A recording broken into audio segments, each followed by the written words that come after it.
Welcome to Hope Educational Portal. Today we are going to start first poem. The name of the poem is a photograph. The cardboard shows me how it was when the two girl cousins went paddling, each one holding one of my mother's hands, and she the big girl, some 12 years or so. All three stood still to smile through their hair at the uncle with the camera.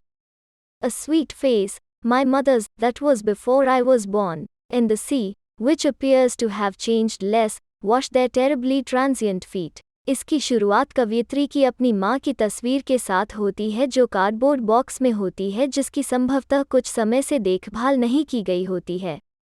इसे किसी भी frame, धातु आदि में नहीं लगाया गया है, इसलिए इसे क्षय के बलों के लिए अतिसंवेदनशील होने के रूप में दर्शाया गया है। कवयित्री की युवा माँ को उनके भाई बहनों के साथ देखा जाता है जो उनसे छोटे हैं। वे एक तैराकी यात्रा पर थे और उनकी युवा माँ 12 वर्षीय की ताकत को युवा चचेरे भाई के समर्थन के रूप में उजागर किया गया है। वे कैमरे में देख रहे हैं जब वे अपने भाई के साथ चाचा द्वारा फोटो खिंचवा रहे हैं। हवा के कारण बाल उड़ रहे हैं और साथ ही वे उत्सुक और उत्साहित नजर आ रहे हैं। तस्वीर में समुद्र की लहरों को उन पर लताड़ते हुए दिखाया गया है क्योंकि युवा युवतियां लहरों के साथ रहना सीखती हैं। कवयित्री ने बताया कि हालांकि समय के साथ उनकी मां की मृत्यु हो चुकी है, उनके जीवन में काफ़ी बदलाव आ चुके हैं, लेकिन समुद्र आज भी वैसा है और उसमें कोई बदलाव नहीं हुआ है। Some 20-30 years later, she'd laugh at the snapshot. See Betty and Dolly, she'd say, and look how they dressed us for the beach. The sea holiday was her past, mine is her laughter. Both wry with the labored ease of loss. दूसरे चरण में उसकी माँ बड़ी हो गई है और उस फोटो को देखकर अपने बचपन को याद करती है। वो अपने दो चचेरे भाइयों को याद करती है और उस दिन की तस्वीर को अमर बताती है।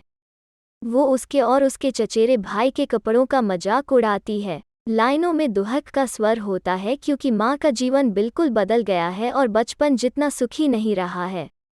12 साल की उम्र में अपने आप को याद करना शायद अपने बचपन में लौटने का एक प्रयास था, जो समय और उम्र का एक दर्दनाक अनुस्मारक था। Now she's been dead nearly as many years as that girl lived.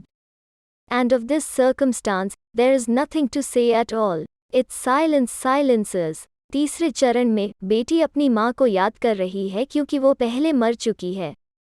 तस्वीर में माँ और बेटी दोनों के लिए एक स्मृति लिखी गई है।